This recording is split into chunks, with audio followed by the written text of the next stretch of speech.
ప్రాంతంలో ప్రతి ఎకరాకి సాగునీరు అందించడంలో తెలంగాణ రాష్ట్రంలో కూడా మన పాలమూరుకు తీరని అన్యాయం జరిగింది.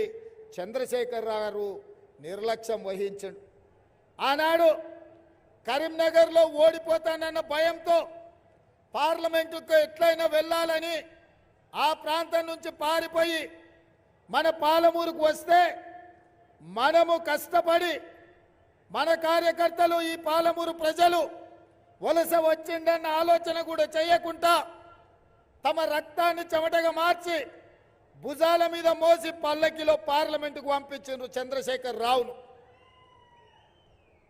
ఆ మద్దతు తెలంగాణ రాష్ట్రం కాంగ్రెస్ పార్టీ ఇస్తే పార్లమెంటులో నేనే సాధించుకున్నా అని చెప్పిండు. మనకేం అభ్యంతరం లేదు. కానీ ఈ ప్రాంతం నుంచి ఎంపీగా ప్రజలు గెలిపిస్తే తెలంగాణ వచ్చిన తర్వాత ఈ ప్రాంతానికి ఎందుకు అన్యాయం చేసిండో ఇవాళ చంద్రశేఖరరావు తెలంగాణ సమాజానికి సమాధానం చెప్పాలి. 2009-10లో కృష్ణానది ఉప్పొంగి అలంపూరు నిండా మునిగిపోతే బంజారా హిల్స్లో తన బంగళాని అమ్మైనా అలంపూరు వరద బాధితులను ఆదుకుంటా అని చెప్పిండు. మరి నేను ఇవాళ మా మిత్రుడు సంపత్ కుమార్ని అడుగుతున్నా, ఆనాడు మునిగిపోయిన ఇండ్లకు ఈనాడు వరకు కూడా కనీసం ఉమ్మడి రాష్ట్రంలో కాదు తెలంగాణ రాష్ట్రంలో కూడా డబుల్ బెడ్రూమ్ ఇల్లు కట్టియలే.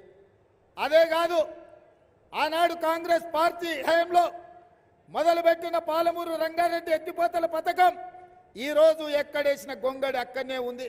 కల్వకుర్తి, భీమా, నెట్టంపాడు, కోయిలి సాగర్, రాజోలి బండ, అదే విధంగా మా మిత్రుడు దీక్ష చేసి సాధించిన తుమ్మిళ్ళ ప్రాజెక్టు కూడా దుమ్ము కొట్టుకుపోయింది.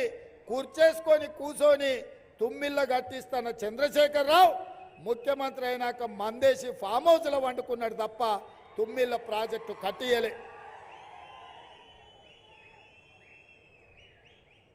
ఇక వాళ్ళు అట్లుంటే ఈ జిల్లా నుంచి నిన్నమన్న పగోడి చేతులు సురకత్తులై లేక లేక 70 ఏళ్లకు మనకు ఒక అవకాశం వస్తే శత్రువుకు సహకరించి సద్దులు మోసే కాడికి వచ్చారు.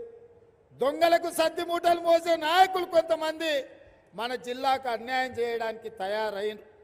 అందుకే మిత్రులారా, నిన్న మన టీవీలలో పేపర్లో చూస్తున్నా, రేవంత్ రెడ్డి మమ్మల్ని తిడుతున్నాడు, రేవంత్ రెడ్డి మా మీద కోపం పెంచుకున్నాడు, పగబెట్టండు, లేకపోతే మాకేదో చేసిండని. నేను ఒక మాట అడగదలుచుకున్న ఇక్కడ మిత్రుల్ని, అర్ణమ్మని కావచ్చు, మిత్రుడు ప్రవీణ్ కుమార్ గారిని కావచ్చు, అయ్యా ఈ తెలంగాణ రాష్ట్రంలో కాంగ్రెస్ పార్టీలో అతిపెద్ద పదవి పిసిసి అధ్యక్షుడు. ఆ పిసిసి అధ్యక్షుని సోనియమ్మ మల్లికార్జున ఖర్గే నన్నే చేశారు. ఒక రాష్ట్రంలో అతిపెద్ద పదవి ఏదన్నా ఉందంటే ముఖ్యమంత్రి పదవి.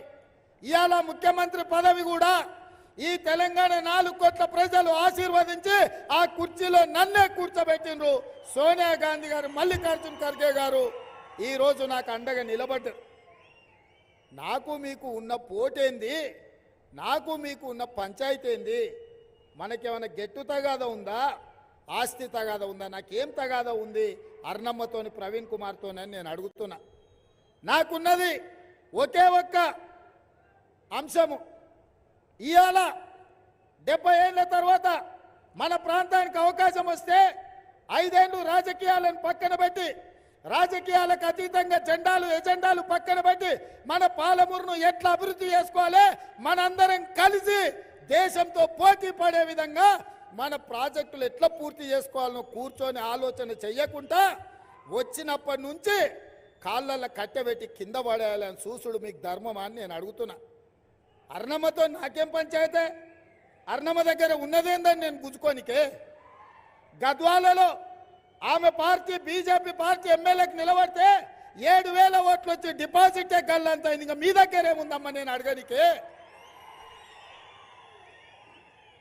అదేవిధంగా మిత్రుడు ప్రవీణ్ కుమార్ ఐపీఎస్ ఆఫీసర్, ఏ రోజు కూడా ఆయనను గౌరవించినాం. ఆయన ఉద్యోగం రాజీనామా చేసినప్పుడు, ఆయన ఉద్యోగంలో ఉండి చంద్రశేఖరరావు ఆయనను ఇబ్బంది పెట్టినప్పుడు మేమందరం ప్రవీణ్ కుమార్ గారికి అండగా నిలబడ్డాం. ఆయన ఉద్యోగ రాజీనామా చేసినప్పుడు మేము కూడా బాధపడ్డాం. ప్రవీణ్ ప్రజా జీవితంలో ఉండాలి, దొరలకు వ్యతిరేకంగా కొట్లాడాలి